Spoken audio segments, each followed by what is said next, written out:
All right, so I got a reaction coming at y'all real quick, man. I actually started watching this the other day.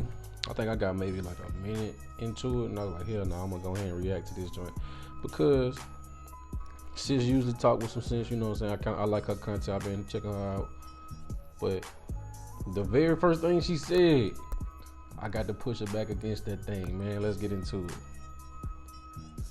Ooh, I feel attacked. Whoa, yeah, like boom, boom, shot to the heart. Wow, yeah.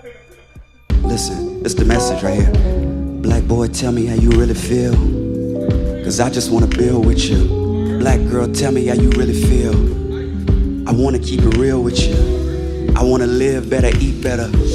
I wanna love better, sleep better. Yeah, I wanna feel so aligned. Sublime.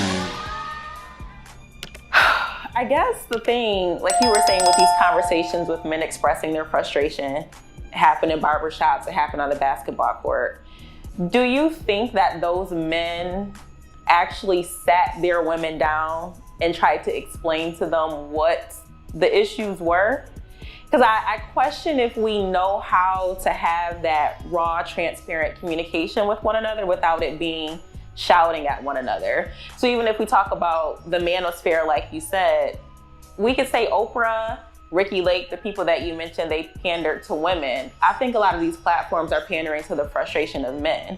And it's fine that you're frustrated. It's not what you say, it's how you say it. And so I just feel like a lot of it is from more of it's like an attacking point of view versus I want you to hear me, let's figure out a resolution. We're just stuck in the phase of us shouting back and forth at one another.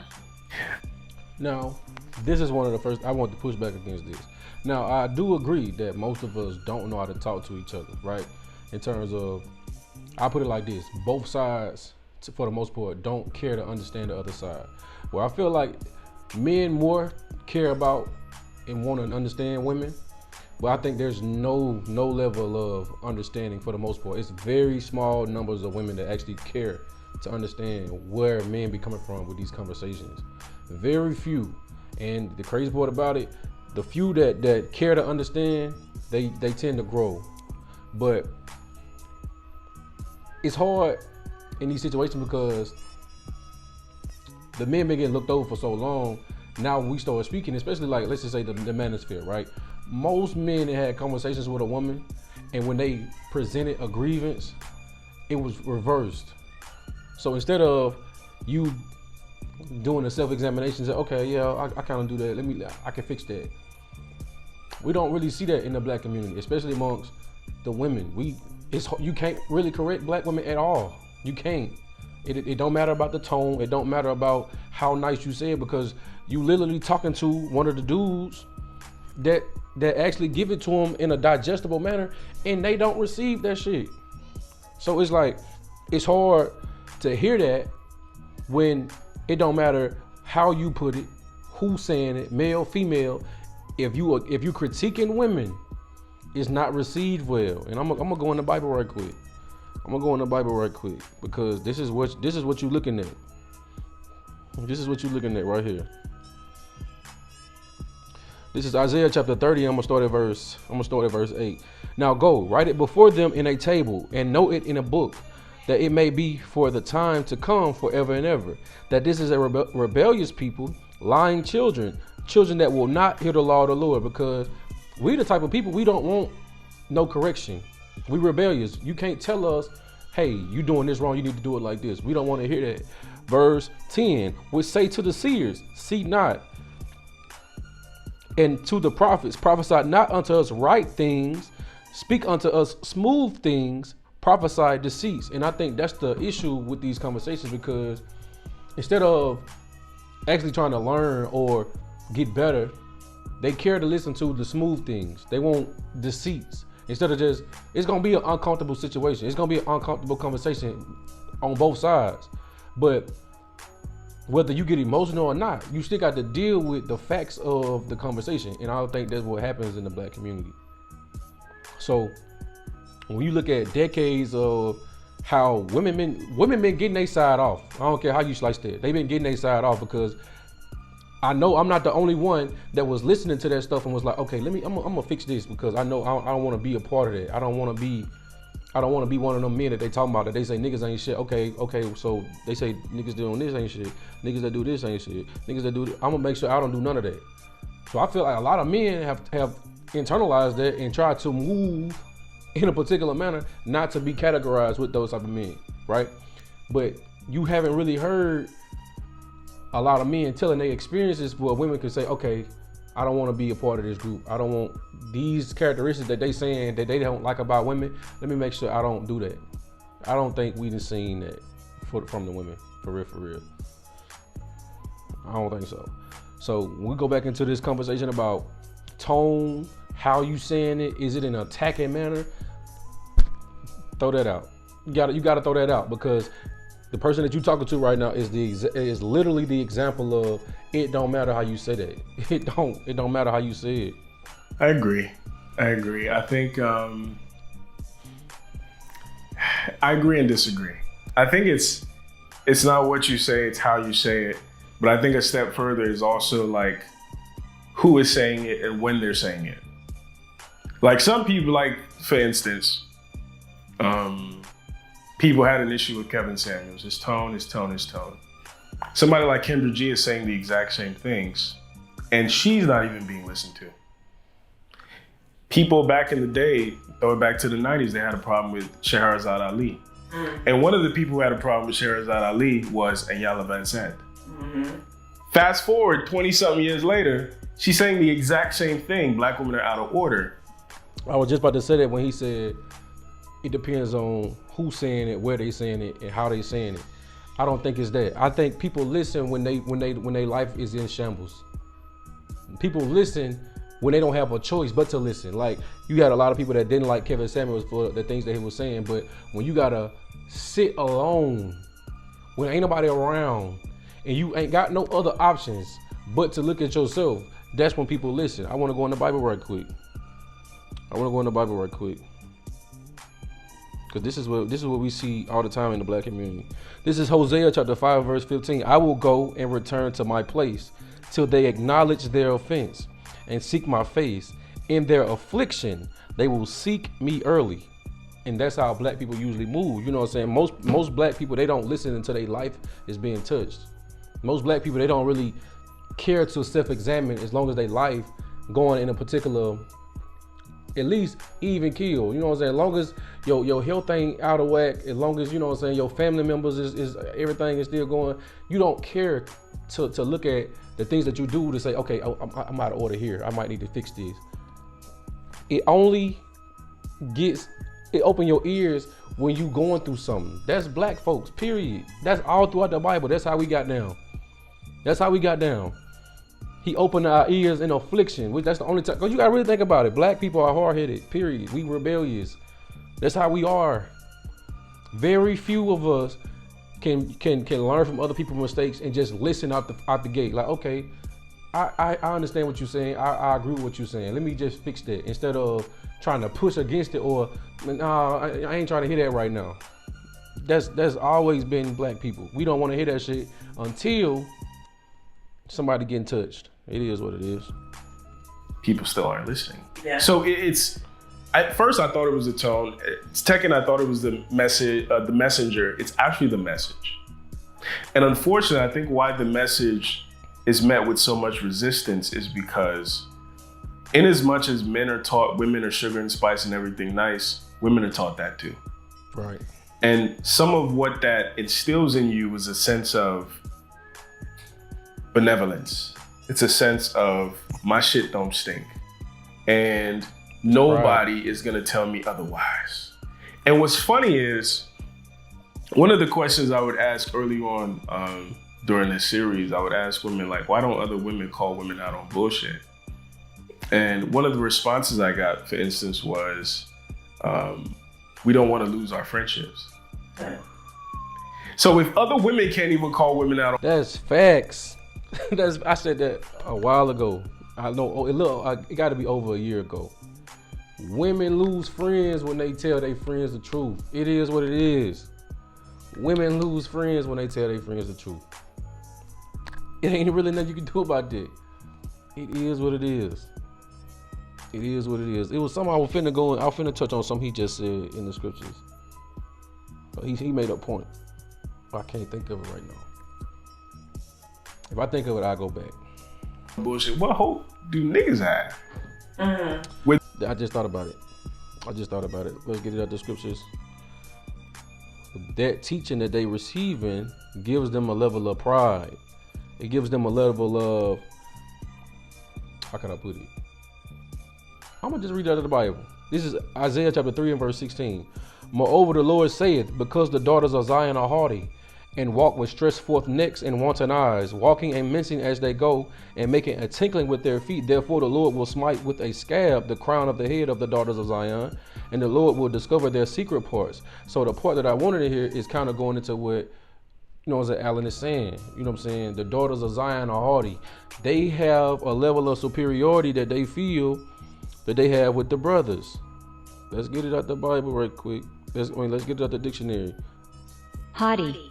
So, haughty, blatantly and disdainfully proud, having or showing an attitude of superiority and contempt for people or things perceived to be inferior. So if they're taught all the time that they sugar and spice and everything nice, why would they not look at us in a manner like, who, you can't check me, like you're not on my level, like y'all the issue. I literally had a woman on the other day tell me that on my channel.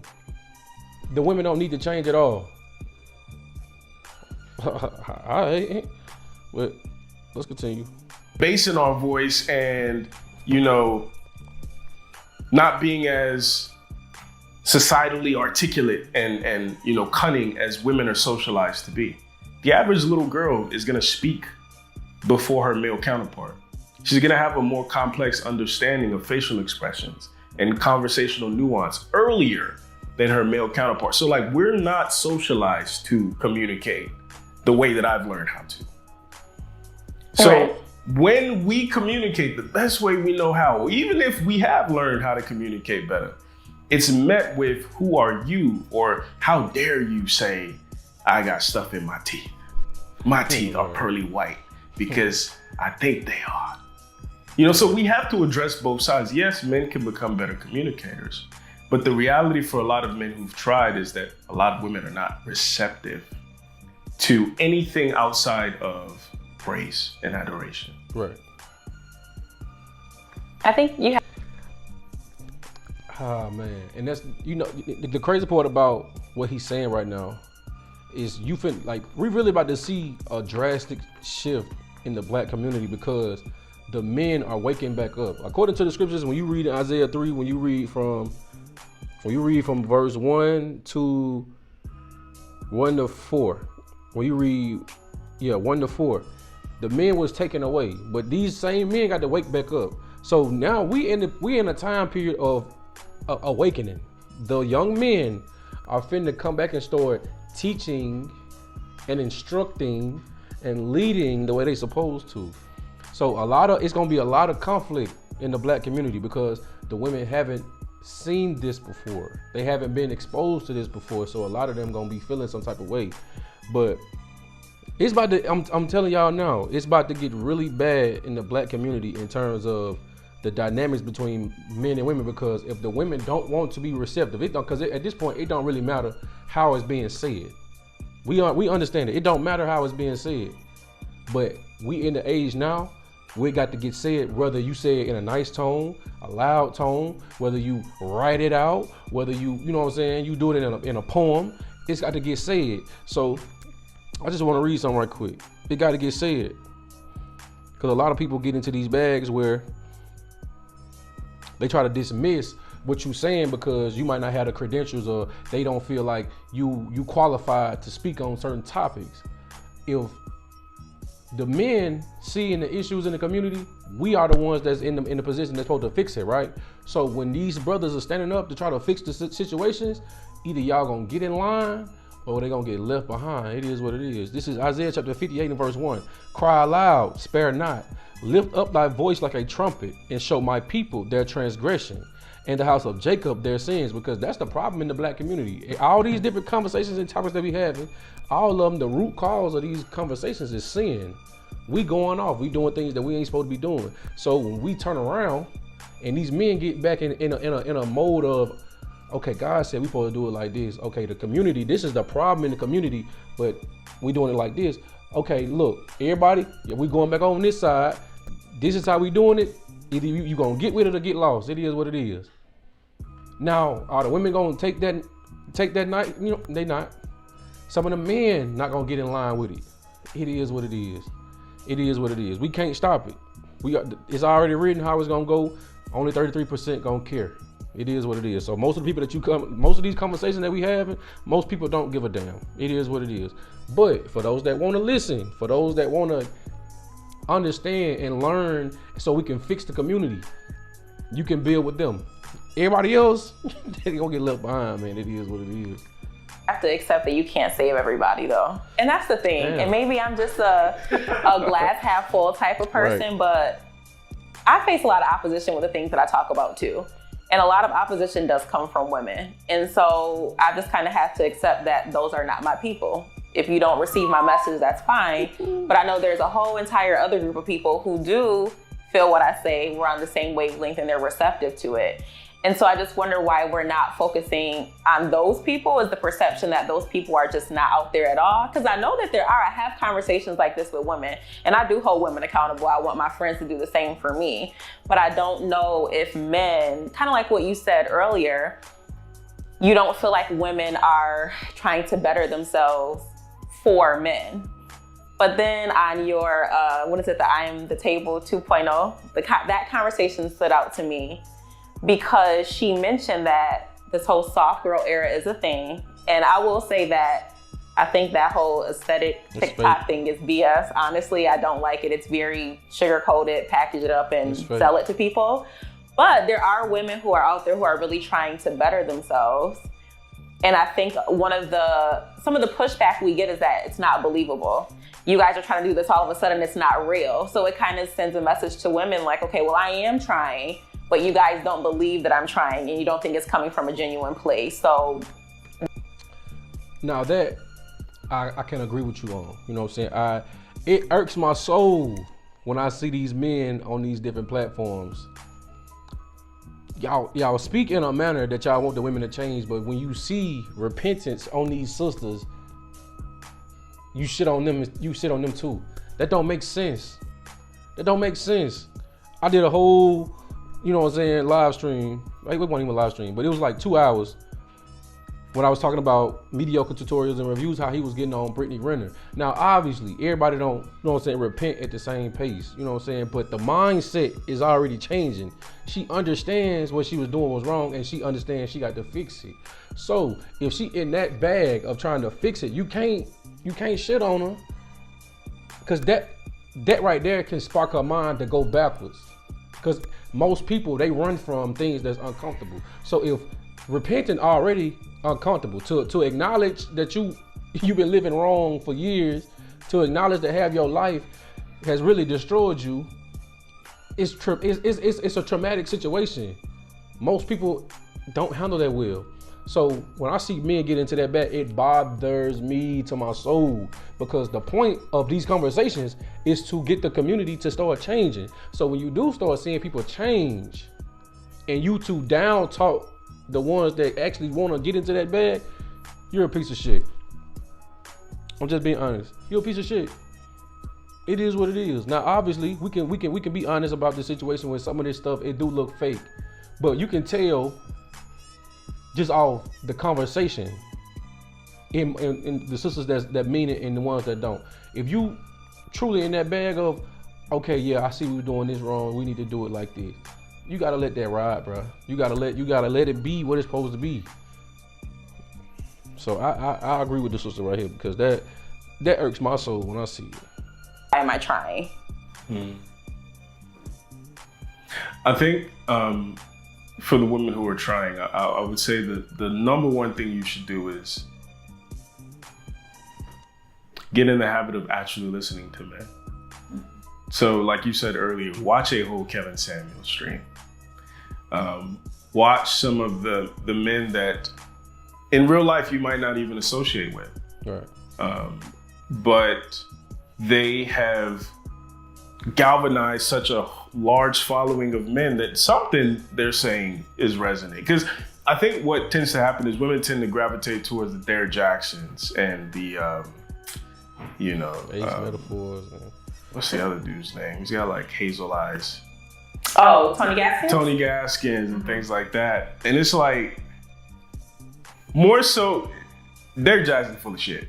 Tony Gaskins is a reformed gigolo. So he has a bit more truth, but the reason a lot of men don't resonate with him is because he has already done all the shit that the average guy just wants to get a taste of.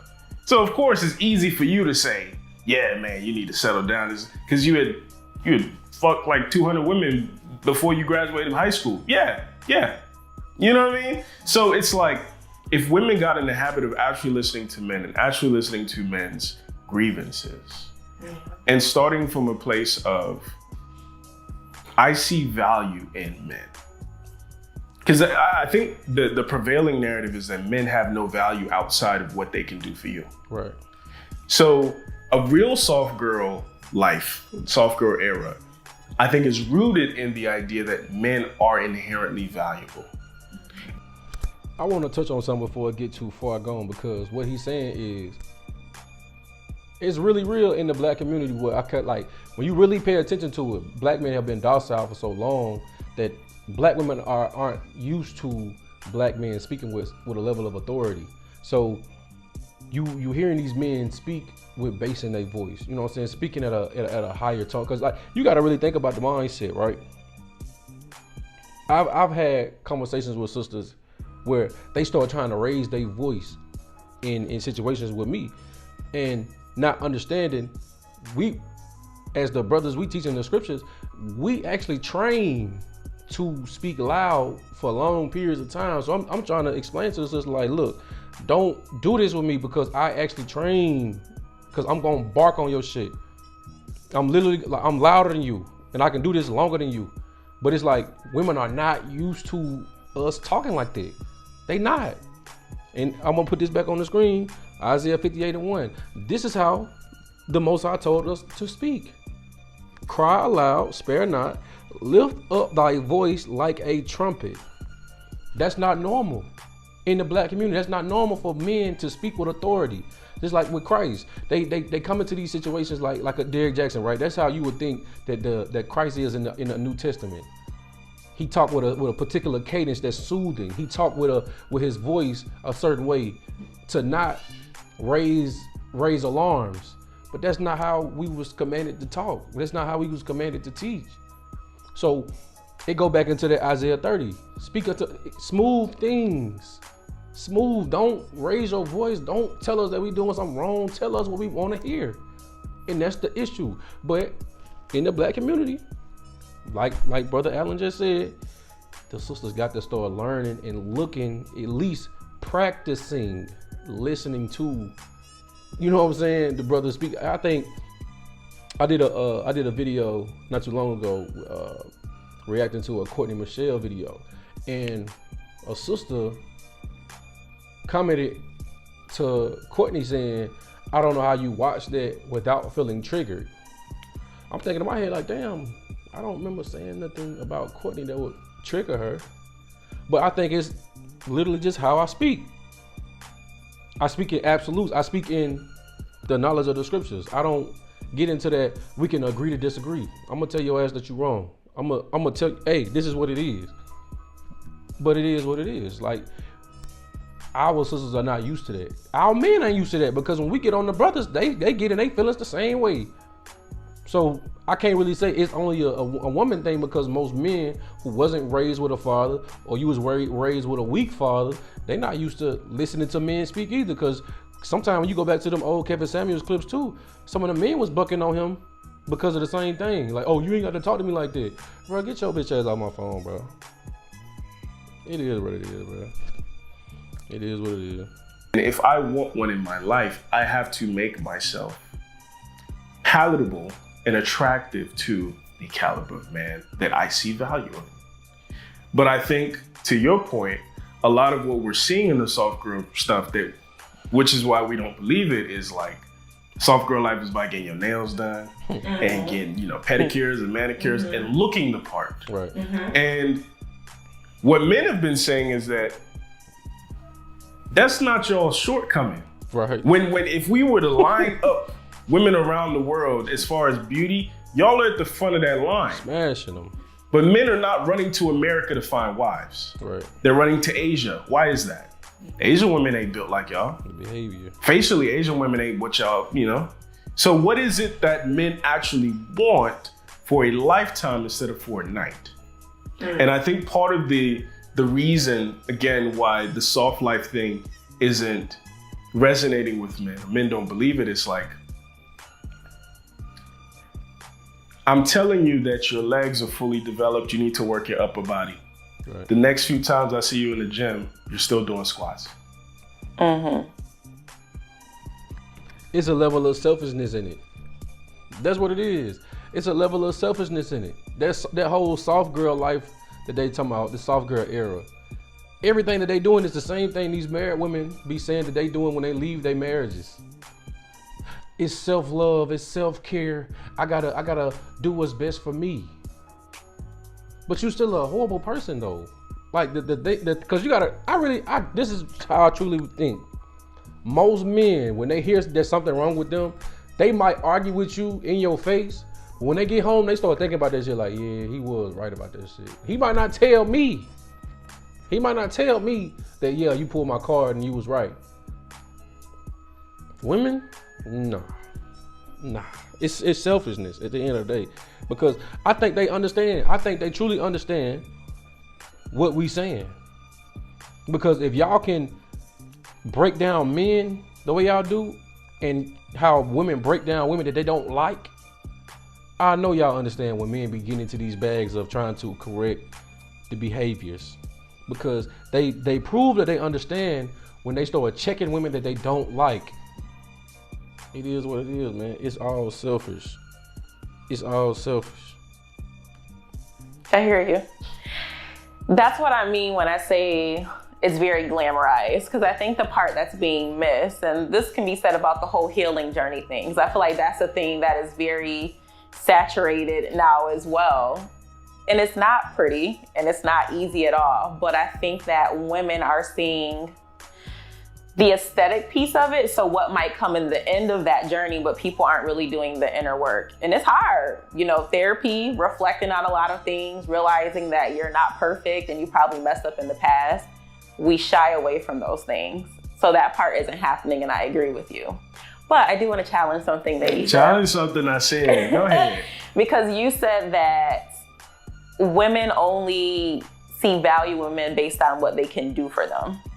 My argument is that men are actually operating in the same way nowadays. And I realize this when I talk to men and you ask them what they're looking for in a woman. And a lot of it is what she can do for me, right?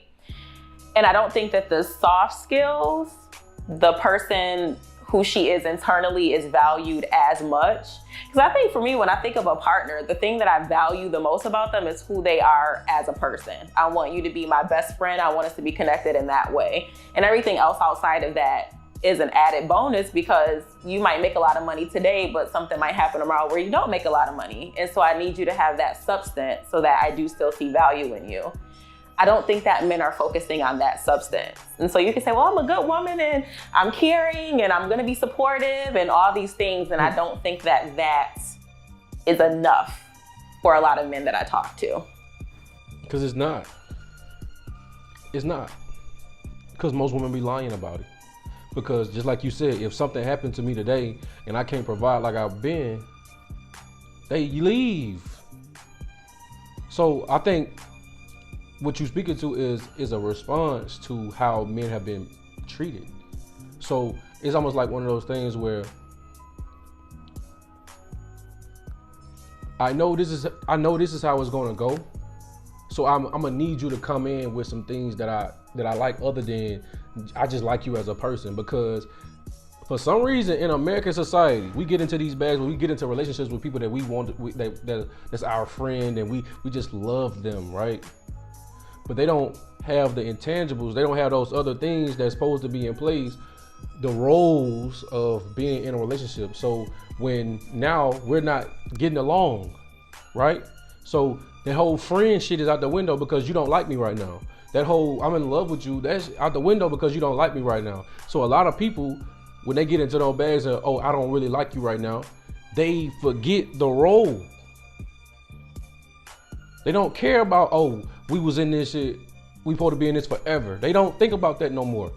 And I think men have had to move in a manner where they trying to protect themselves from that. So you want a woman already kind of have that mindset like, look, okay, I got to come in with these characteristics or it ain't gonna work, because obviously if I'm coming to you, I'm not gonna, most men, this is just me thinking, I don't think most men coming into these situations like, oh, she can cook, she can clean, she can da-da-da-da-da. I don't think they're coming into it like that. I think when most of these dudes come in contact with a sister, they already like how she look, right? They gonna gauge her conversation like, okay, do I like being around this person?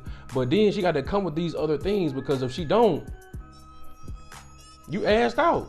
Most brothers, at the end of the day, it is what it is. I think it's a response to how marriage is in America, because a lot of women, they get away with this shit because ain't no consequences. Where they can just say, oh, irreconcilable differences, I don't like you no more. And it is what it is. And they be in these relationships like, oh, it's slavery for me to do A, B, and C. I need you to already have your mind set on, I have things that I need to do in the relationship outside of just being cool with you, we being in love, and we friends. But you know, it is what it is, because you gonna be my friend after I correct you a couple times? That's what a lot of people, alright. Let's talk about it.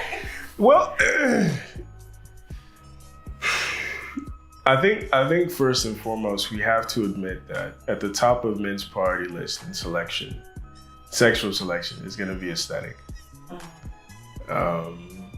You know, we talk about facial symmetry, meaning that, you know, you're gonna have healthy offspring. We talk about waist to hip ratio, meaning that you're going to more easily carry a baby to term and deliver.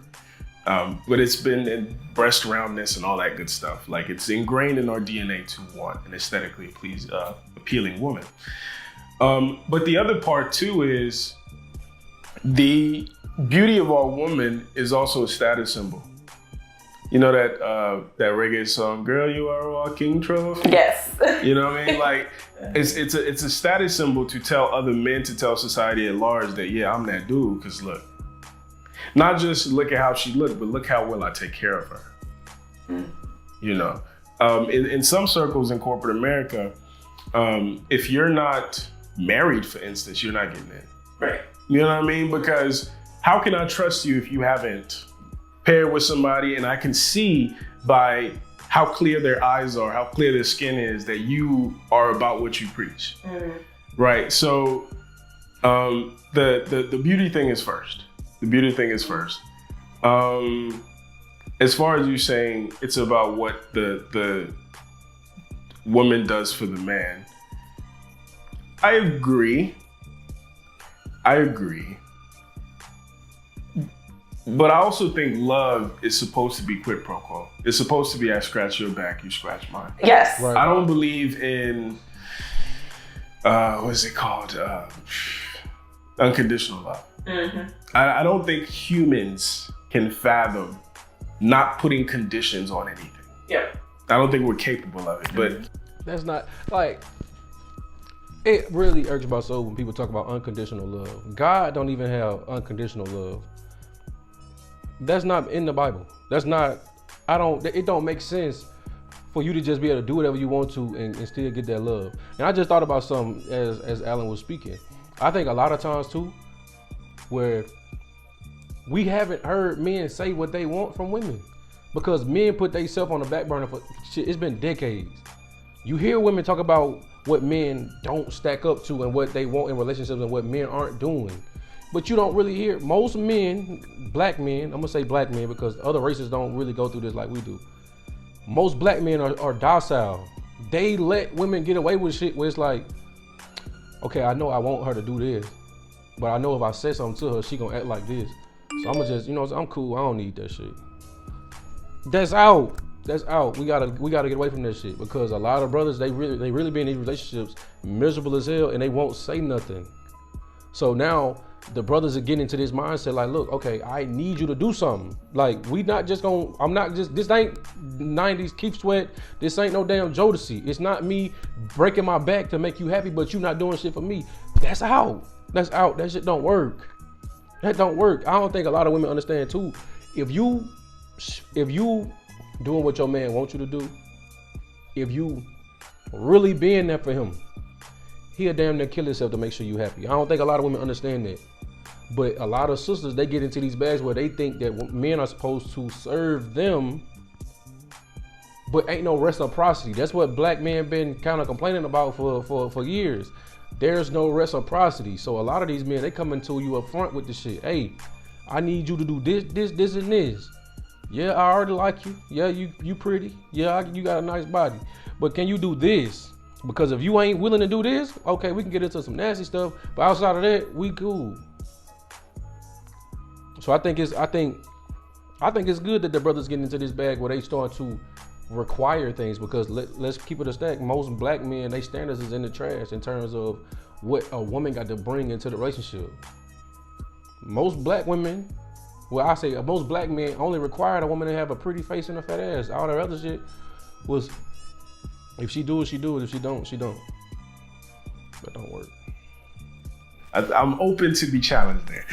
But, so with that being said, all I'm advocating for is your value should be clear to me and my value should be clear to you.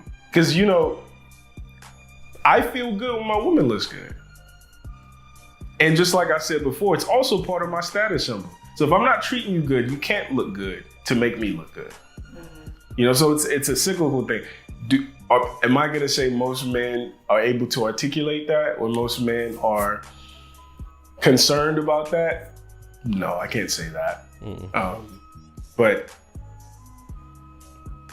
I think at the core of it, you being good makes me good. You looking good makes me look good. Mm-hmm. And I think there should be some reciprocity there. Yes. I do agree with that, actually. So I guess the point that I'm making is when we have the quote that you said, the Chris Rock quote that everyone likes to say, the only people who are loved unconditionally are children and animals, right? I agree with you that, yes, there should be conditions and I should be getting something out of the relationship, reciprocity. So why, if we know that this is true, why are we making statements like, women only see value in men who are giving something to them? Isn't that the way that it should be? Why is that demonized? Because that's not how it's supposed to be. That's not how it's supposed to be. Because if you in a relationship with somebody, if you in that bag where you only care about them as long as they doing something for you, that's when, if anything negative happening in this relationship, that shit over. That's the issue. That's the issue. As soon as you're not able to fulfill one of these things that we talking about, it's over. That's the problem.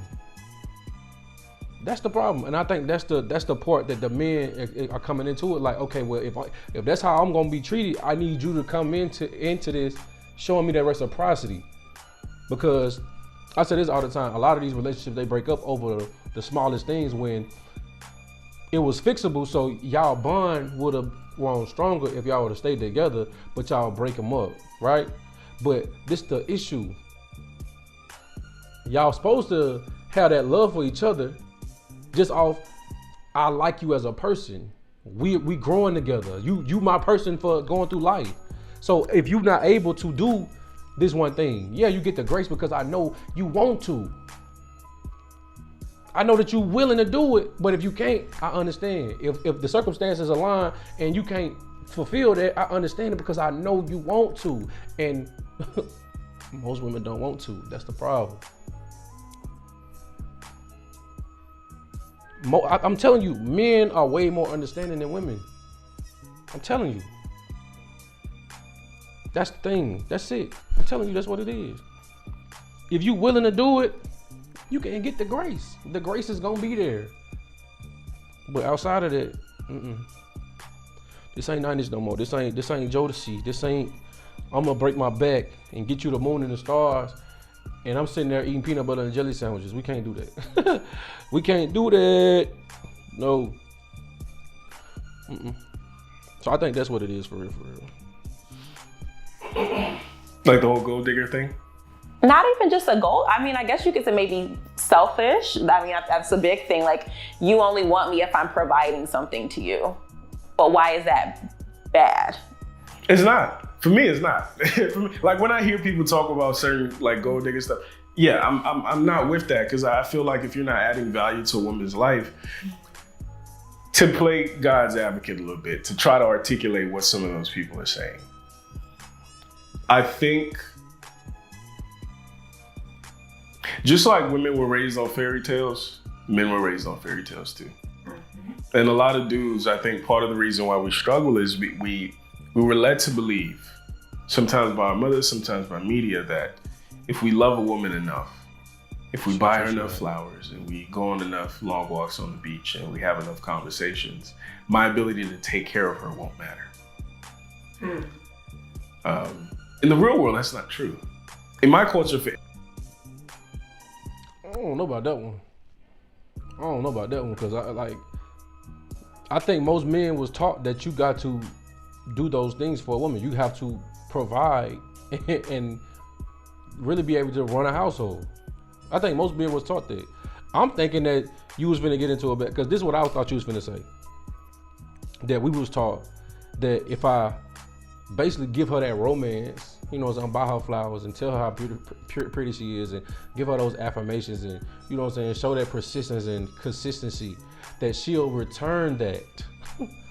I'll get the return, I'll get the reciprocity when she see that I'm serious about pursuing her or making sure she good. So if I make sure she good, she make sure I'm good. I think that's where the men is falling off the wagon with that shit. Because I don't know, because it seemed like we was lied to at the end of the day, because I feel like people was telling, because this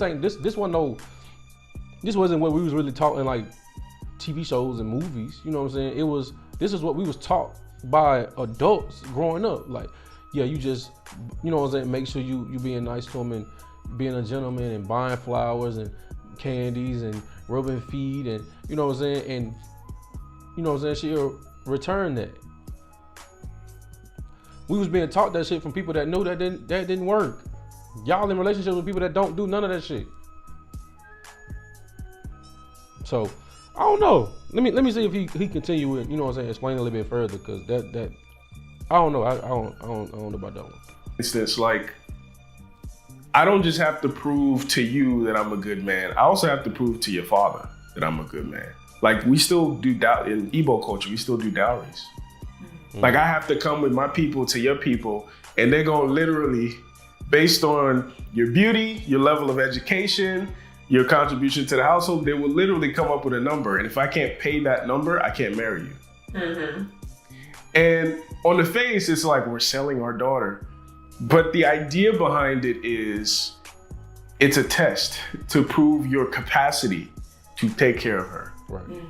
And also it's a consolation for the hole that's now going to be missing in our family. Right. Now that she's at your house doing all the good shit that she know how to do instead of here. So yeah, I think that's why a lot of dudes struggle with that, because they were told that life was a fairy tale. And I don't know, because I feel like most dudes understand that you gotta have some money behind you. You know what I'm saying? I don't think no marriage-minded men think like that, because we see a lot of situations where women are dealing with dudes that don't have no intentions of taking care of them. They smashing and having kids by dudes that don't have jobs. I don't think this is a marriage-minded, because I'm not gonna say that some brothers don't think like that. So let me put that out there. But I do think most marriage-minded men, they're not looking at it like that. I think most marriage-minded men coming into these situations will be like, well, damn, okay, I got the good job, You know what I'm saying? I'm respectful, I'm responsible, I'm doing all these things that I was told would get me at least a ticket to the damn dance. And that they're not seeing the results from that. They're not getting the reciprocity that they feel like, damn, I feel like I earned for you to treat me a certain way, and that means nothing in the black community. So I'm not gonna say that what he's saying is all the way off, because I've literally never heard nobody say that shit like that. But I don't think marriage-minded men think like that. I don't think marriage-minded men think like that. I should just be able to love her, and we gonna be bums and shit. You know, there's this guy. He gave a TED talk. What's his name? Alain de Botton. And he talks about romance, and I fuck with him because he has conceptualized romance in a way that I think a lot of us don't discuss. And one of the main things he talks about is how our idea of romance was created by unemployed European artists. Long walks on the beach, watching the sunset and shit like that. They didn't have jobs. You can't do that stuff if you're living a real life, right? But a lot of our ideals are created by those, you know, the fancies and the fantasies of people who were bums for the most part.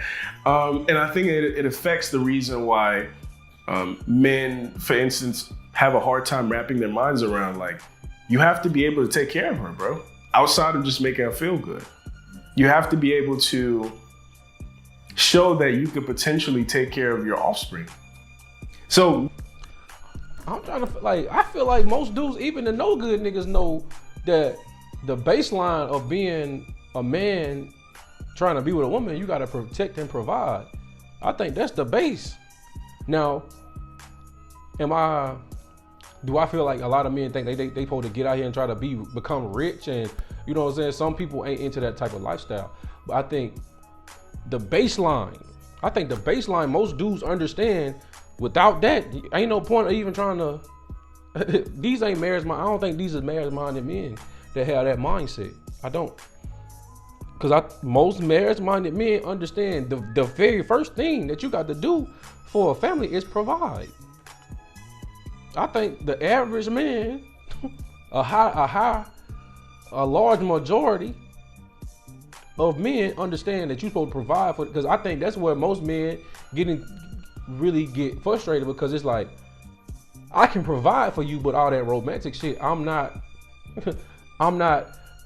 enough to provide a comfortable lifestyle, but I don't have enough to provide you with that luxury, and I'm gonna go to work and take you on trips and take you on these horseback rides. And I think that's where things are getting skewed and the shit going off to the left. Most dudes is cool with, you know what I'm saying, providing a comfortable lifestyle and being able to protect and provide. But I think it goes left when you get into these bags where, like you saying, that the theme of romanticism, the theme of being romantic is unrealistic.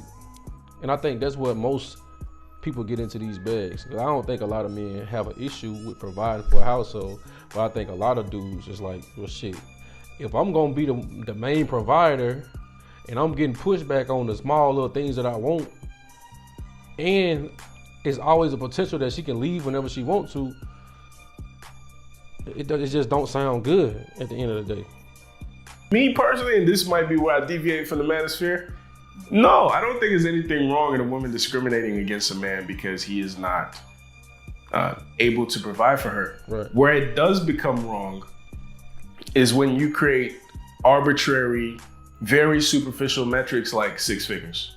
Mm-hmm. You don't need 6 figures to take care of a family. You know what I'm saying? You don't need to be driving a Mercedes. Mm-hmm. You know what I'm saying? You don't need to be living in a high rise. Mm-hmm. And that's where I have a problem with it. But a woman saying, oh, he needs to be employed, he needs to have a place, a car, that's reasonable. I don't think, look, if we talk about the real brothers, we ain't talking about Pookie and Ray Ray. We not talking about Pookie and Ray Ray. Because the real brothers is still trying to understand how niggas with no job, no work history, no future, is literally out here bending these women over. To this day, I don't understand it. To this day, I don't think that the majority of men think that that's okay. I don't think the majority of men think that shit okay. But I think Kevin Samuel's show really shined a light on that shit, because it's like women would really disrespect men that's got these blue collar jobs where like this man literally work hard every day. He has enough to provide for a household. You know what I'm saying? Obviously, now I'm not gonna be living the lifestyle of the rich and famous, but y'all can have a very respectable, honorable family setup, and they just like, nah, he gotta wear overalls at work? Oh, hell nah. He get dirty at work? Oh, hell nah. I could be wrong. Well, I don't think the average man have a problem with getting a job to provide for a woman. Damn near every job that a man ever got was because he was trying to do things and put some shit in place for a woman. I don't think the average man in that bag. And the men that do be in that bag, for some reason, they get a lot of women. It's weird. It is reasonable. But I think the problem is kind of like what you were saying about how romanticized we see things when dating. We don't have examples to see what it looks like in real time, right? So if I didn't see my mother and father interacting to see the good, the bad, the ugly in a relationship, I now have to look to TV, right, what I see in books, what I see in Disney, to formulate what I think a man or a woman should look like. Right. And that's what I think we're both struggling with, 100%. But then it gets to a point where we have to figure out what the solution is, and kind of tracing back to the patience, the grace that you give to people. So if I'm working on myself and you're actively working on yourself, is that not enough? Or are we expecting one another to come together 100% perfect, and then we will see that black men and black women have value? Man, that's I don't know if we have the luxury to wait on when we're healed. And I don't think being healed is a place. I think it's a journey. Like, I don't think you're ever 100%. Absolutely. You know what I mean? Especially when you consider the generational trauma that we've endured. I want to stop it right there, because I really want us to get out of this bag of having to heal. The reason why most people have to heal is because they was in relationships too early and they had no business doing grown-up stuff. At the end of the day, this whole healing shit, it come from sin. At the end of the day, either your mama did something messed up to you, your father did something messed up to you, because they don't know what they was doing. They had children too early. So now you out here, you trying to fend for yourself, trying to figure life out on your own, and now you getting in relationships, right? You accumulating relationship trauma. You accumulating all these negative, and really just let's put it, it's detrimental characteristics for real relationships, because you're dealing with people that you shouldn't have been with in the first place. So we get into these bags of having to heal, but this the problem. We're not being taught how to be in relationships, and we just allowed to just get in relationships when we don't know what we're doing. So it's like we setting ourselves up, but this the problem. Going back into what we was talking about earlier, you can't tell them that they doing this shit wrong. You can't say nothing to them. I want to go in the Bible right quick. It's Amos chapter 5 and verse 10. They hate him that rebuketh in the gate, and they abhor him that speaketh uprightly. That's the problem in the black community. You can't even tell people, like, look, okay, to avoid the trauma, do it like this. They ain't trying to hear that. It's always to each his own in the black community until somebody's life get messed up. Now I got to give you grace. But hold on. If you would have did it right out the gate, we wouldn't have this conversation. But in the black community, we don't have respect for people that speak with some sense. We give a lot more honor and respect to people that don't have our best interests at heart. We give a lot more honor and respect to people that's trying to sell a product than people that's trying to build the community. It is what it is. But I really want us to get out of this mindset of having to heal. Because if we want to keep it a stack, if we was to slow life down, right? Do things the right way out the gate. Let's get some more. Do things the right way out the gate. A lot of this trauma and having to heal, it wouldn't be a thing. This is 1 Corinthians chapter 14 and verse 40. Let all things be done decently and in order. He said all things supposed to be done decently and in order. And we like to do things out of order in the black community. So that's why you get the trauma. Because according to the scriptures, you're going to get paid for your misconduct. You're going to get paid for that. So all these little inconveniences and small little relationships that you might have been in, you're going to get punished for that. It's going to be something that come out of that that's going to stick to you because you was doing things out of order in the first place. I know that might sound harsh, but it is what it is. To get the community back where it's supposed to be, we going to have to be harsh sometimes. It is what it is. But we got to stop this. We got to stop this at the end of the day. And I don't know if you're familiar with epigenetics. Mm-hmm. You know what I'm saying? Like some of that trauma isn't even stuff you experienced. Mm-hmm. Some of it is secondhand. Some of it is in your DNA. Mm-hmm. So I don't think it goes away. I think the main indicator, if I had to like speculate, is just somebody willing to listen. That's it. Somebody who's open to hearing black women's stories. Mm-hmm. Flip side, a woman who's willing to hear black men's stories. Right. I think one of the things that I would like to see is more black women willing to hear our stories. For instance, during Corey and I's interview, after I posted it, one of the comments from a woman was, "This was bad, but you did talk about how you didn't pay her enough attention. You did talk about," you know what I mean? Like the reflex was to, as opposed to just listen. Mm-hmm. If it was flipped, if Corey was Coriana and a dude commented to that, like, yeah, you didn't give him enough sex and this and that, it would be a problem. Okay. You know? So that's what I would like to see more from the female delegation, is literally just listening. And really, I've been saying this for a while, men are people too. We're not socialized to believe that. Even men, we're not socialized to believe that, because for so long, our utility was rooted in how disposable we were. We was conditioned to serve at the end of the day. We was conditioned to serve. We was conditioned to serve women.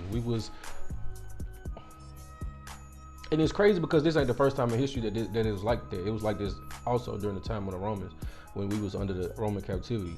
When you read 1 Corinthians chapter 11, it actually goes into that. You know what I'm saying? We wasn't created to serve women. We wasn't created for women.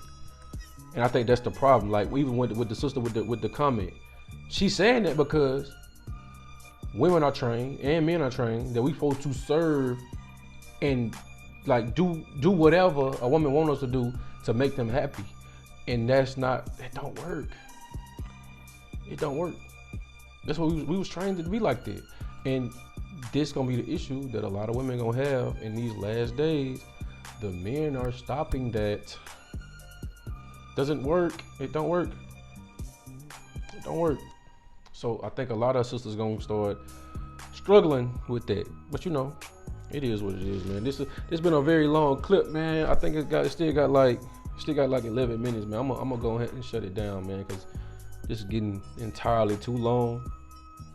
But this was a good one. This is a good one right here. So I hope y'all enjoyed that thing, man. If y'all still here, this kind of crazy because I don't even really put out content this long, man. But it is what it is. Y'all let me know what y'all think in the comments, man. I'm out.